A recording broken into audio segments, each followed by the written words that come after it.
Wanna come in? I bet you'll come in if I say I got a treat for you. Treat? Treat? Alright. Have fun.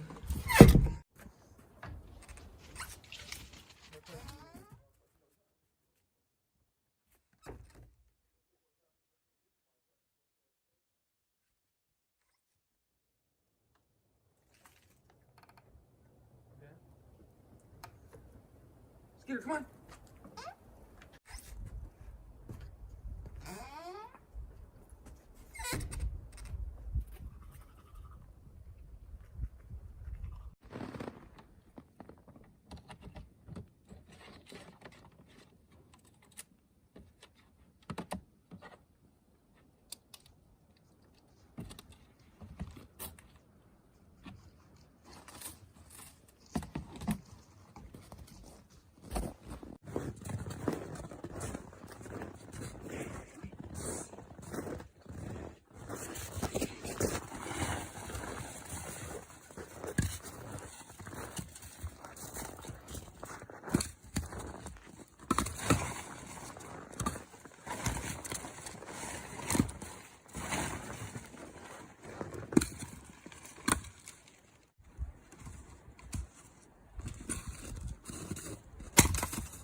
Alright, we can see I made this little wood rack here. This is in front of the door that went to the bathroom that I built last year, but I have that sealed off and I don't want to really look at it, so I wanted to put something here until I start that project. And Sierra and I were looking at these wood racks, you know, in the store, and they're like 30, 40 bucks. And I was like, well, I could build one for nothing with materials at the cabin. So I slapped this thing together yesterday, and it actually holds a lot of wood. And yeah, it's been really nice.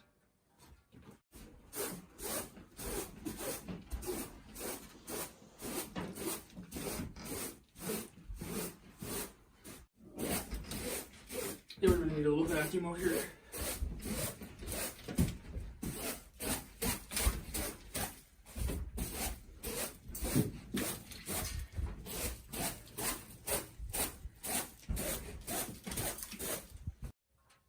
I got to do a quick shot of the wood stove here because people keep talking about why there's no heat shields behind it. On camera, it looks like it's a lot closer, or the angles that I show. You can see it's quite a ways out from the wall there. And it has these built-in heat shields. And I mean, I can just about touch this, and it's, you know, it's a decently hot fire going right now. Good bed of coals in there. So those kind of act as your heat shields with the stove. But there's a chart back here that shows, if I can pick it up, how far things need to be away. So my installation is in the corner here, so I would follow this chart. If you come over here, let's see, where's it at? So C, since I'm using single wall, C can be 8 inches from the wall, and I'm about 15. So I'm just about double that. And then F, which is the center of your pipe, it's single wall pipe. So since I'm using single wall, F needs to be 20 inches from the center, which it is. So it's actually a little bit, just a hair more than that. So if I was using double wall, I could actually have this stove closer to the wall than it is now, even without heat shields. So it's plenty safe. So, but I'll still probably put something behind it just kind of for looks, you know, because it looks nice just having something kind of around it. But just wanted to show that because a lot of people are like freaking out that there wasn't anything behind it, because it does look close on the videos, but from different angles you can see it's plenty far away. And then, like I said, it does have these heat shields around it. So, and there's one on the back as well here that pulls out and stuff. So most of the heat comes out from the front and the top of the stove and the pipe, so it's plenty good. So that's where that moose came from, was right down that trail. And then here's the cabin. So I'm gonna go down there and kind of check it out and kind of see where he came from. But I'm also gonna try out these, there's not really enough snow where you need snowshoes right now, but this is the one that I repaired. I just kind of threw together whatever bolts and stuff I had. So I'm gonna see how well those hold up.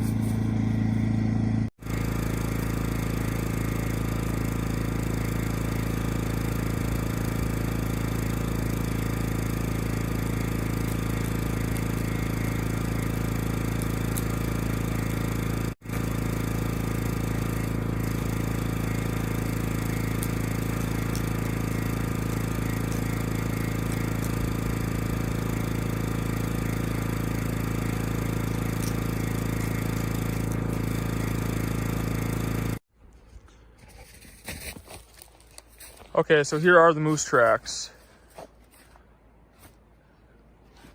So I'm just gonna follow them out this way for a while. I'm assuming they came off the road. This does lead to the road. It's about maybe a half mile through there. So yeah, well, I'm sure they're gonna end up out there somewhere, but it'll still be fun to kind of see where they came. What do you got there, Skeeter?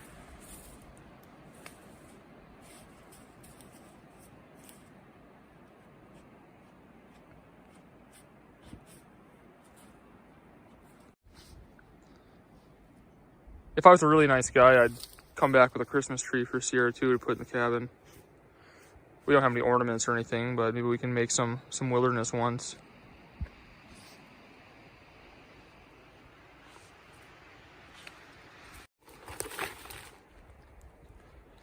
Well, me and my sidekick followed those tracks for a little while.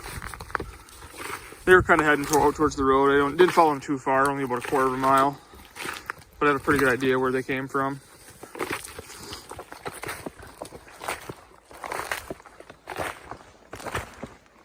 And there's the cabin. It's a little chilly today. It's pretty windy. So I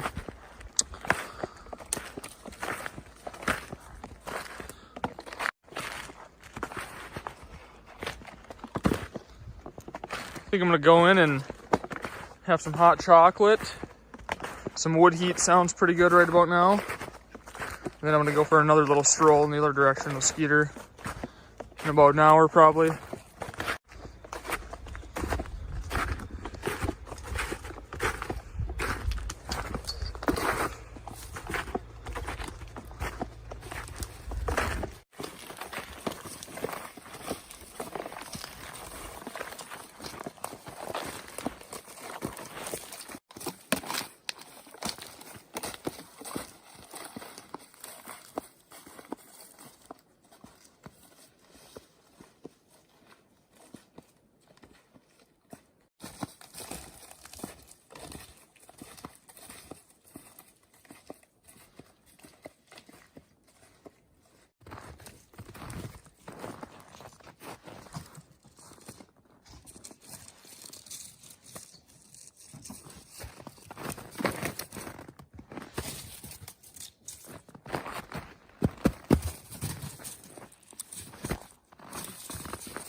Well, Sierra and I are hiking out with some gear here because we're actually going to go meet my dad over at Red Lake to do some ice fishing here this weekend. So pretty excited about that.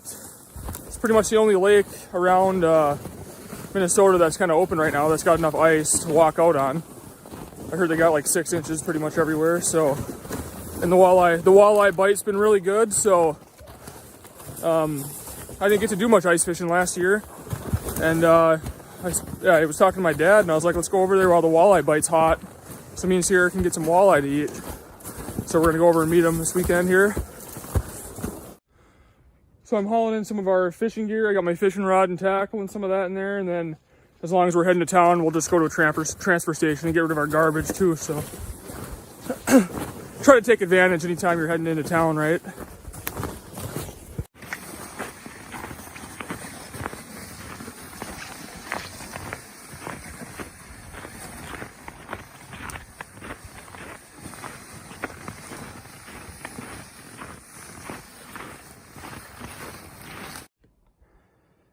This is how you get the sled down the hill.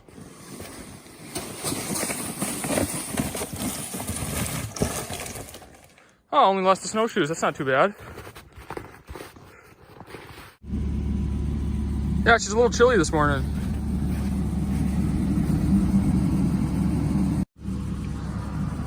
Well, all right, guys. Thanks again for watching and subscribing and commenting. Sierra and I spend every evening sitting by the fire reading comments, so we have a lot of fun with that. So thanks again for your support, and we will be back Monday.